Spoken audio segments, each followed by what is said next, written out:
Alrighty, today I'm going to do an episode totally off the cuff. I don't have any notes. I'm just going to go off the top of my head about whether or not creating a nonprofit could be right for you and your business or your family. So just recently, since, again, this Christmas trip that we took where we had road trips and my husband and I had a lot of time together, we started dreaming up the possibility of starting a nonprofit for our farm. And it's a supplemental addition to, I would say, the portfolio of businesses that we are building. And so I think what's really great and exciting about this is the opportunities are endless, but it's also not for everybody. So I'm going to go through some kind of pros and cons and kind of the ideas we've been weighing out personally, and then just kind of share why it makes sense for us. So quick backstory again, if you guys don't know who I am, this is the first time you've tuned into the Work Like a Mother podcast. I am a realtor by trade, but I've had over, we're at 14 years of entrepreneurial experience. I've started multiple businesses, sold one for profit, dissolved one, etc. So today, again, I do real estate full time. I still have our Tolentino Honey Co. LLC, which is our honey co from our personal farm. I am going to be starting a nonprofit called Lualualei Farms, which is a supplemental business with our existing for-profit farm, which is the family business. So my in-laws have been farming since 1980, I would say, in Hawaii. They've been farming the same parcel of land in Waianae since 81, 82, I think. So a long time, 30 plus years. And it's just been a small family farm. It's 8 acres. And then we have 2 acres behind the house. So 10 total acres that they've been farming as a family. And they're at a point in their life where it's retirement soon, but not now. Dad is 81. Literally yesterday, I looked out the back window of my bedroom and he was on a tractor tilling the field or disc harrowing it. He's just planted bitter melon, eggplant, and I think he's doing tomatoes next. And I mean, this is a lot of land. So he goes 12 hours a day, full steam. He's not ready to settle down yet. And I'm pretty sure if he retired, he would go crazy. Hey ladies, real quick, if you are looking for a mentor, I just wanted to remind you that I offer mentorship to entrepreneurs. So if you're someone who has a never-ending to-do list and you're spiraling out of control and feel like your business doesn't have a track plan, I want to work with you every single week for a month at a time. It's super simple, but I come from over 10 years of experience doing this myself, and now I'm willing to give that information back to people. So I've mentored real estate agents, I've mentored wedding photographers, I've mentored other business owners, and they've come from a place of overwhelm mostly, and they really just needed clarity and a couple of action steps to move the needle, and we've seen gigantic leaps and bounds in their business, I can't even tell you. So if you're interested and you want to know what that looks like, I want you to go to marinatolentino.com, and there's a Calendly link there to do a 15-minute discovery call with me just to see if we're a good vibe check, to make sure we're on the same page, and I would love to work with you one-on-one to really boost your business to the next level. Let's dive back in. Mom is in her 70s and same thing, side by side, husband and wife. They are the hardest working people I know, but I also know we want them to slow down somewhat and to feel that they don't have to work so hard the way that they work, and just to give them some structure to be able to do that. So they are very much owner operators in their business. On the weekends for harvest, sometimes they'll have occasional friends that come out and help. But for the most part, it's mom and dad running the whole show. So we thought about this idea of, well, what if we add a complementary nonprofit that helps not only the for-profit vegetable business, but also helps the honey company, and all three can kind of go hand in hand. And so the concept behind this is obviously education driven for us. It's something that is doing good for the community, and I'm not doing it to just make a buck and take all these grants and do nothing. I actually truly have a mission and a vision and a big impact I want to make as an outcome of this nonprofit. But what's so great about nonprofits and what we've discovered is that there are so many programs and incentives and federal money and other nonprofit funds and grants who want to do the same thing, who have shared missions and values and partners with the same vision and values, who can collaborate to make a bigger change. And so, for instance, with us, regenerative farming, right? For giving more to the soil than we take, for really truly being caretakers of the land is a big part of this. Food scarcity in Hawaii is a huge issue. I would say that's priority number 1 or 2 for us. Knowing that if Hawaii was cut off from the rest of the world, we couldn't get shipments. We have about 10 to 14 days of food supply before we run out of food. We have way too many people on this island. On the island of Oahu, there's over 1 million people, and like a dozen farms, I feel like. There's probably more than that, but it's so few agricultural spots left who are actually producing food. Ag lands have been turned into solar fields. A lot of our valley has been taken over by basil, who are run by foreigners, and it's not like you can't eat a meal off basil. I'm sorry. And it's all exports. That's the crazy thing. All the basil that's being grown here is being exported to New York City, I'm told. What's being grown here on our special land isn't even feeding the locals, which is just bonkers to me. So food scarcity is a huge part.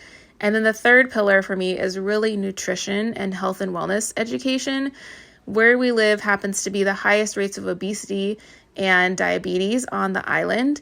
And so I am super passionate about teaching people where their food comes from, and mostly the next generation, and teaching them how to use the food. So like if you go to the farmer's market today and I gave you a huge bag of produce, would you actually know what to do with it?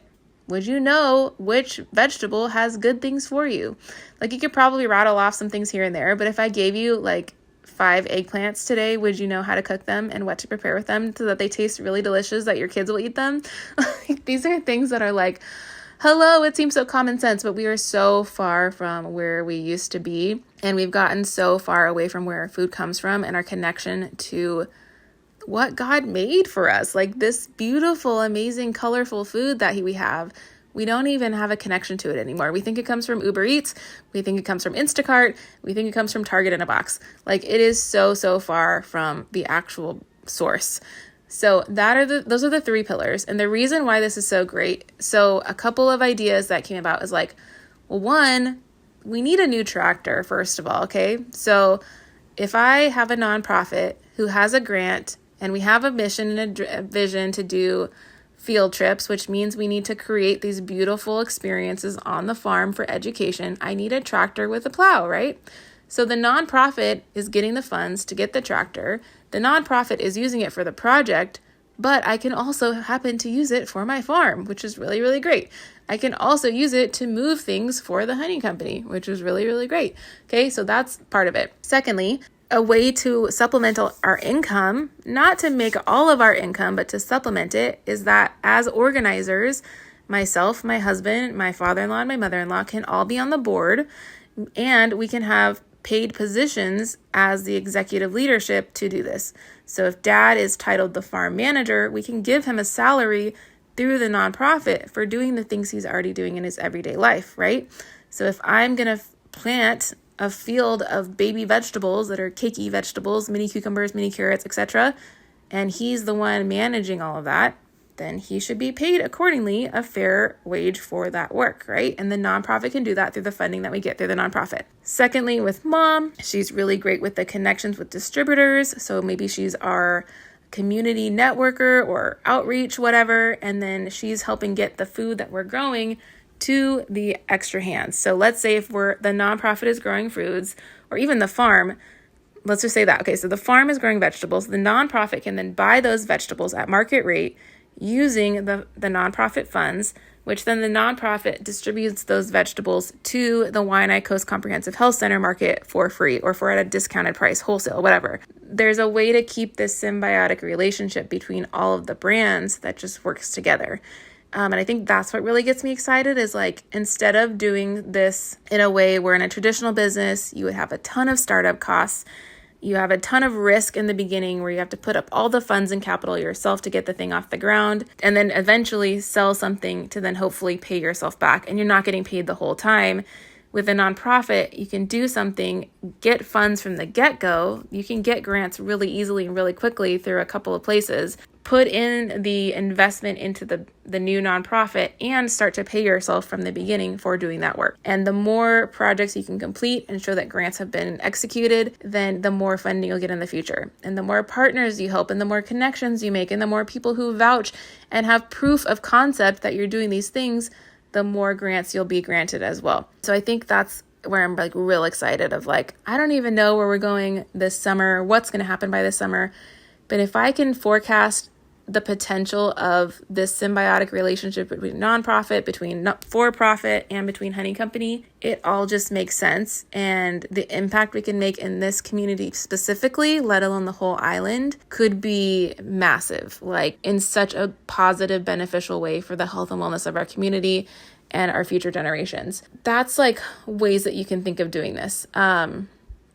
Another example that was given to me was, again, let's say that you need a well on land and you own that land for sale, like you own it fee simple or whatever, it's your land, you've lived there for forever, but you don't have the funds for the well. You can contract that land out to a nonprofit who has the funds for that well project, who needs the water to water their farm.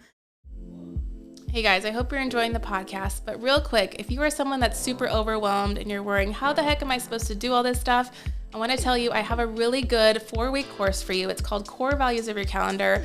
It's super succinct to the point, filled with stories about how I've overcome overwhelm myself and the strategies and tools I use today to do all the things that I'm doing today. So I've been there, I've seen it. I mean, I still see it on my feed today. All the influencers who are telling us, do this, sell more, be more, post 12 times a day, right? And it's freaking impossible. And so I want you to go to marinatolentino.com, scroll down and look for the course. Again, it's called Core Values of Your Calendar. Read it, see if it's right for you, but I would love for you to dive in and literally implement the tools and systems and strategies that I've learned over the years and have paid thousands of dollars in coaching to get this information and give it to you in this course. Check that out and we'll get right back to the podcast. After the grant or the nonprofit is done doing their project, then guess what? You get to keep the well because now the nonprofit is no longer there or whatever. Or another example for us, let's say we want to expand the farm. Well, we need land ownership, right? We need to acquire some more land or maybe a long-term lease or something. I don't have the down payment or the capital to get in on $1 million piece of land. However, the nonprofit can easily have funds to, well, not, I should say air quote easily. It's a lot of work and time that goes into writing grants, but you can outsource that and then get a grant to then get the land to expand the vision and the outcomes. Okay. So if I was doing this on my own, traditional for-profit road, it's like an uphill battle. Whereas like if you have the right people and the right funding and the right partners with the nonprofit, this can actually be somewhat a much smoother road is how I'm thinking of it. So we have partnered with someone who I met through the Waianae Economic Development Council to be our grant writer and to help us structure and get everything set up for the nonprofit. So again, I'm not going into this taking on a whole nother job. I'm going into this strategically thinking, who are the people I need to put on my team to make this vision come to life, where I can just be the director/organizer and deployer of ideas, but really my job is the vision and the connections, and let everybody else execute and tie this thing up with a bow. So that's kind of what I'm thinking. And if, depending on what your industry is, like there are so many ways to think of tertiary businesses that are nonprofits that help fuel the same mission and values, just through a different way of receiving income and funding for doing that work. So I have a lot more ideas, obviously, and I'm not going to give away all my secrets for this nonprofit, but just know that it is starting. And I think it's a really interesting concept to think that, oh, it's nonprofits are for someone else, or it'll never work for me, or I don't have time for nonprofits. In reality, there's a rainbow of varieties of nonprofits you could choose from and create, and a variety of sizes. It doesn't have to be $1 million nonprofit.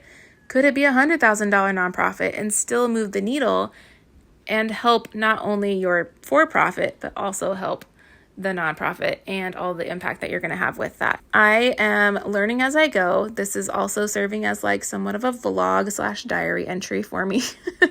But I'd love to know if you guys have questions about nonprofits. Like I said, I'm learning, so I don't have all the answers, but I know people who do. And so if you've had a nonprofit on your heart and mind and you're thinking about starting one, I would love to encourage and inspire you to do just that. So I'll keep you along as I go, but let me know. Yeah, I think this is kind of a ramble. So we'll wrap this up, but I'm excited. Nonprofits are not for everyone, but for the people they are, they can do really great things in this world, and we need more of those good things.